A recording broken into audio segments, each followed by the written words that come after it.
कांग्रेस छोड़कर बीजेपी में आ रहे हैं, ये क्या स्थिति कांग्रेस की दिखा रही है? देखिए, आपको जो इन नेताओं ने जो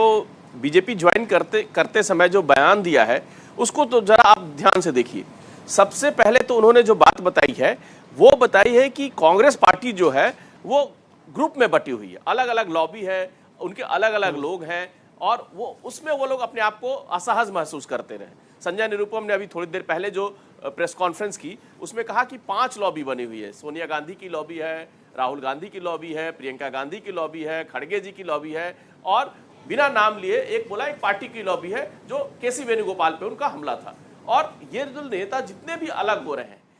उन्होंने दूसरी बात जिन्होंने सब में कॉमन है वो हिंदुत्व और सनातन को बता रहे हैं रीजन कि कांग्रेस जो है वो सनातन विरोधी हो गई है। कांग्रेस में सनातन की बात करना, राम मंदिर की बात करना, उसको पार्टी विरोधी मान लेते हैं लोग, इसलिए वो अपने आप को वहां सहज महसूस नहीं कर रहे थे, उनका वहां दम घुट रहा था और इसलिए उन्होंने कांग्रेस छोड़कर बीजेपी ज्वाइन किया है। लेकिन आप अगर कांग्रेस की राजनीति को जानते हैं, लंबे समय से अगर देखा होगा आपने, तो कांग्रेस की राजनीति में आला कमान वाली स्थिति रही है, चाहे वो जवाहरलाल नेहरू जी के समय में रहा हो, इंदिरा गांधी के समय में रहा हो, राजीव गांधी के समय में रहा हो, या जितने भी वहां अध्यक्ष बने, या जो सबकी कहीं ना कहीं डोर जो है वो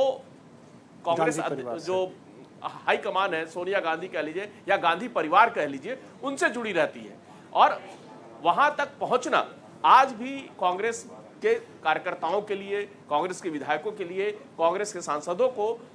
गांधी परिवार तक पहुंचना एक बहुत ही मुश्किल टास्क है। गांधी परिवार के लोग, चाहे प्रियंका गांधी हो, चाहे सोनिया गांधी हो, चाहे राहुल गांधी हो, ये सहज उपलब्ध नहीं है अपने कार्यकर्ताओं के लिए। इसलिए कहीं ना कहीं ये हमेशा ये लगा रहता है कि उनको वाया मीडियम बात करनी पड़ती है। बीच में जो लोग हैं कांग्रेस पार्टी में वो उनकी बात तक वहां तक नहीं पहुंचा रहे हैं, इसलिए वो अपने आप को जो हाई कमान है उससे जुड़ा महसूस नहीं कर रहे हैं। तो ओम प्रकाश जी, क्या हम इसको इस तरीके से समझें कि एक वो दौर था जब ये चीजें चल गई, लेकिन आज के दौर में शायद कांग्रेस को अपनी पूरी की पूरी रणनीति बदलने की जरूरत है, नहीं तो फिर इस पार्टी को बचा पाना बहुत मुश्किल होगा? देखिए, पार्टी ने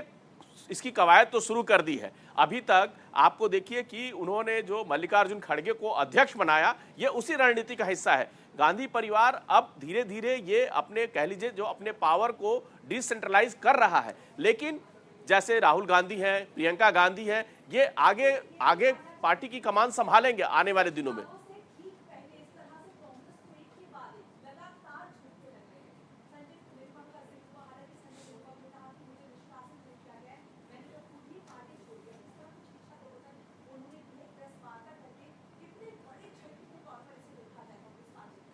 देखिए, कांग्रेस पार्टी जो है निश्चित तौर पे इनके अलग होने से, जितने भी कांग्रेस पार्टी के जो नेता हैं या कार्यकर्ता हैं जो अलग हो रहे हैं, जमीनी स्तर पर उसका असर तो पड़ेगा ही। लेकिन अक्सर ये देखा होगा हर लोकसभा या विधानसभा चुनाव के पहले कई नेता जो टिकट बंटवारे से खुश नहीं रहते हैं वो छोड़ के दूसरी पार्टी में चले जाते हैं। तो संजय निरुपम भी जो पहली नाराजगी उन्होंने जताई थी पार्टी छोड़ने के पहले, वो टिकट बंटवारे को लेकर हुई थी कि जब शिवसेना के उद्धव ठाकरे ने पार्टी में अपने उम्मीदवारों के नामों की घोषणा कर दी तो उन्होंने कहा कि ये कैसे हो गया, मुझसे तो किसी ने चर्चा भी नहीं की, यहाँ तो कोई पार्टी सीट बंटवारे को लेकर जब कोई बातचीत ही नहीं हुई तो आखिर इन्हें शिवसेना ने कैसे अपने उम्मीदवारों की घोषणा कर दी। और वो जिस सीट पे चाह रहे थे, मुझे लगता है वो सीट उनके खाते में नहीं गई थी, इसलिए उनकी नाराजगी थी। और जो इमीडिएट कारण है संजय निरुपम का पार्टी छोड़ना, वो सीट बंटवारे पर नाराजगी जताते हुए उन्होंने पहले अपना बयान दिया था, और जब उन्होंने खुलकर इसके बारे में शिवसेना के खिलाफ उन्होंने बातें कहने लगे तो कांग्रेस ने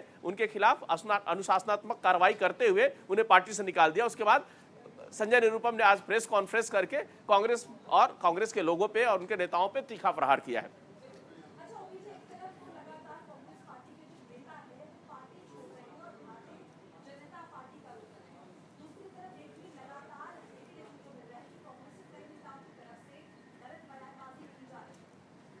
देखिए, ठीक है, इलेक्शन आता है तो हर नेता जो है अपने अपने वोटरों, अपने कार्यकर्ताओं से जुड़ा रहने के लिए वो बयानबाजी करता है। पार्टी की, देखिए, कांग्रेस के जो आला कमान है या पार्टी के अध्यक्ष हैं, चाहे वो खड़गे साहब हों या चाहे